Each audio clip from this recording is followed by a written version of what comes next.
Tell us a little bit about your path. So you're CEO. You've been running this. You founded it 12 years ago, 13 years ago. You've been running this company now as CEO for over a decade.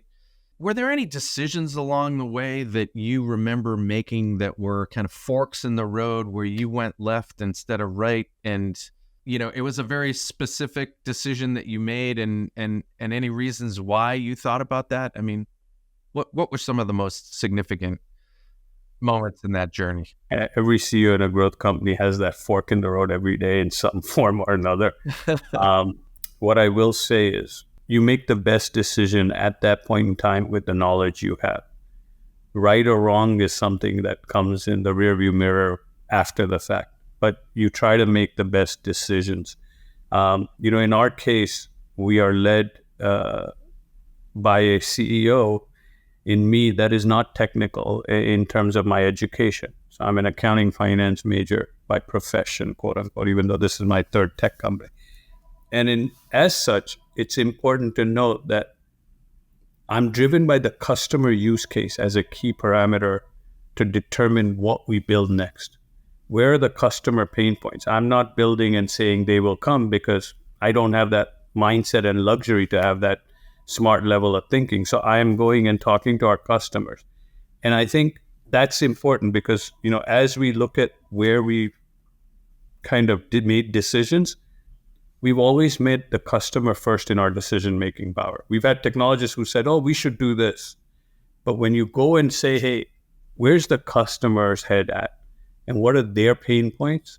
You end up usually at least getting far more practical solutions to market. You may not solve world peace overnight, but you're definitely addressing the pain points of today. So how do you synthesize that, or how do you get a consistency to the point where you can begin to see a trend line or some sort of a consensus around where your customers' heads are at? I'm curious.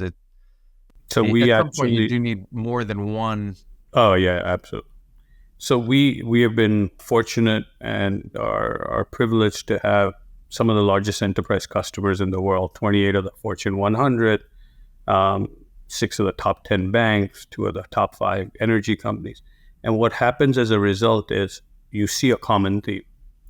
When you talk to enough of them, you see a common trend that many times may be vertical based, most of the time is across verticals. It's agnostic to the ones and zeros that you're touching. And it's a common problem. Data sovereignty is a common problem, public or private sector. Now, do you wait for them to bring it up, or are you throwing these kind of? So it's a combination. So we work with analysts, understand how they're seeing trends because they have a broader base that they're looking at. We then take that back into our customers and say, hey, how many of you are seeing this, or how many of you are bringing this up?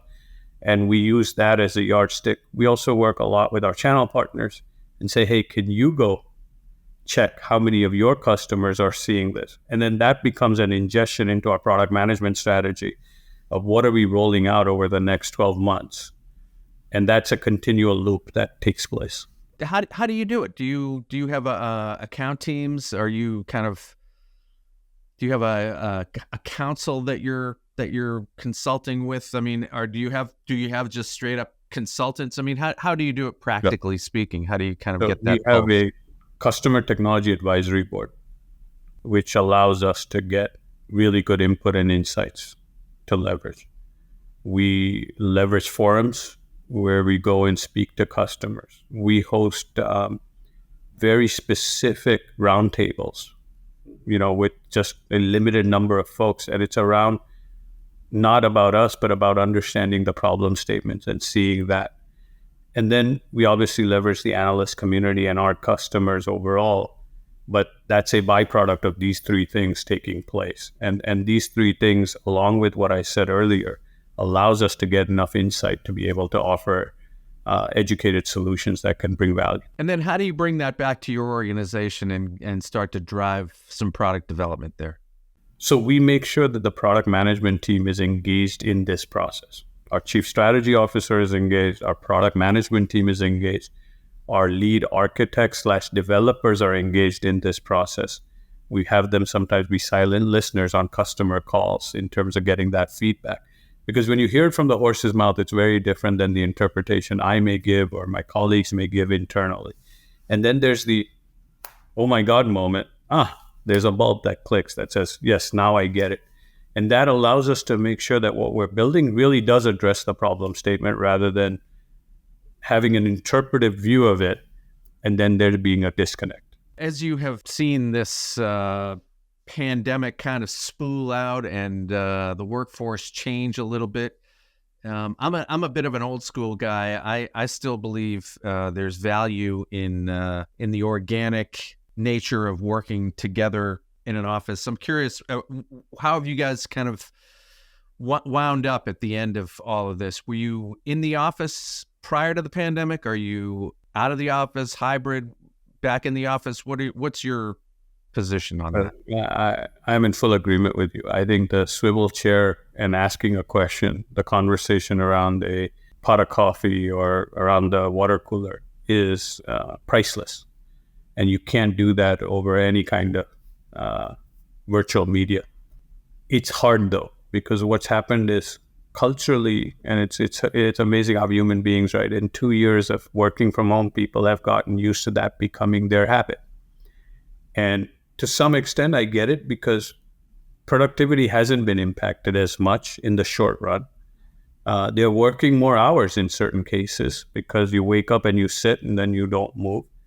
But at the same time, what you miss and what you lose is the camaraderie, the feeling of we are one company, the feeling that we all work under one organizational structure, because now we're all independent in terms of just working in that isolation.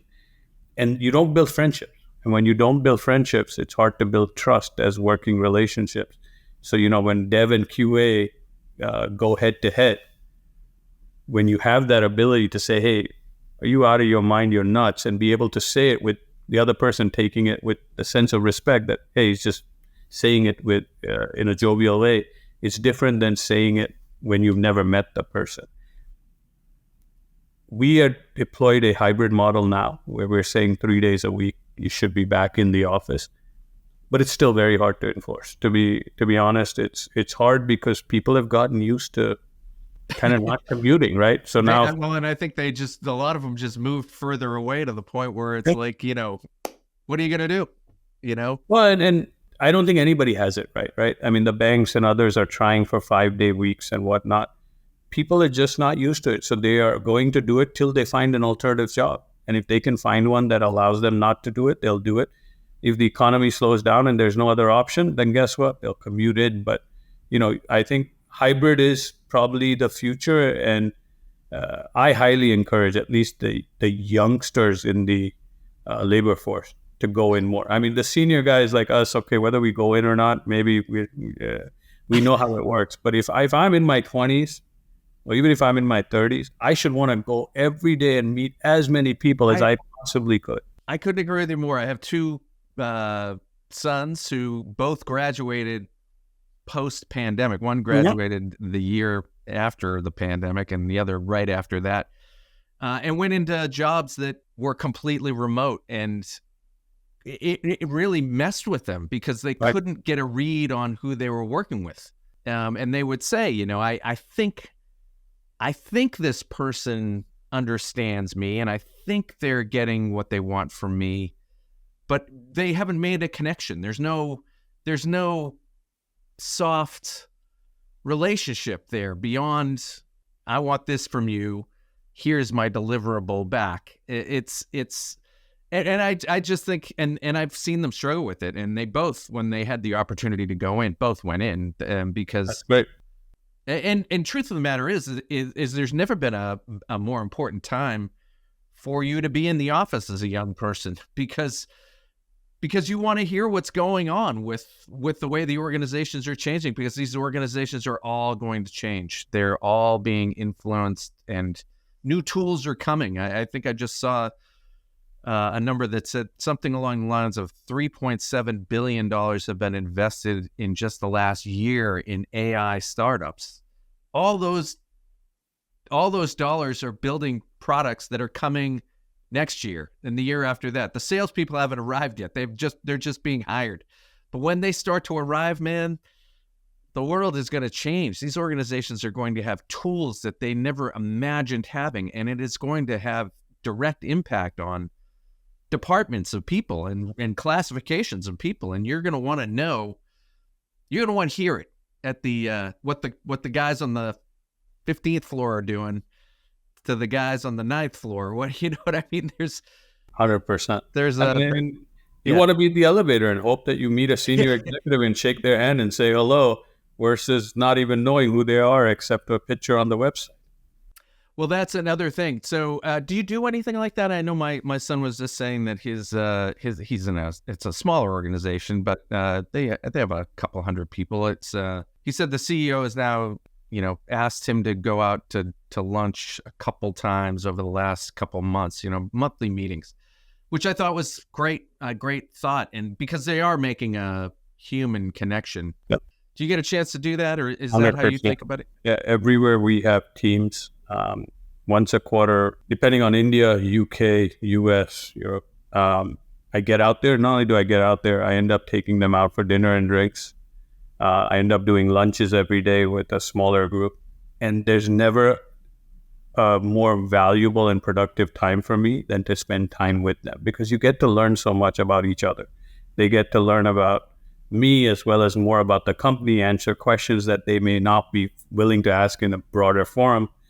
And I get to learn about them as a human being. I get to know, who has what kids, who has what type of parents, and, where the health issues are, and all the things that allow me to be personally in touch. And that's the part that I think is missing today in the hybrid world, because when you build that personal connection, you're able to go above and beyond to be able to relate and to be able to make that call and say, hey, buddy, how's it going? Do you need anything? Whereas you're just a formal ID as an employee. Well, Piyush Mehta, this has been an absolute pleasure chatting with you. I've enjoyed it a great deal, and would love to do it again, actually, as we kind of move through the Inside Jam podcast. It's always good to get perspective from a CEO of your stature, and certainly best of luck with everything that you've got coming up, and we'll look forward to talking to you down the road. Thank you so much for the opportunity. It was great talking to you as well, Doug. And as we drive our vision of data democratization into fruition, we look forward to keeping you guys updated.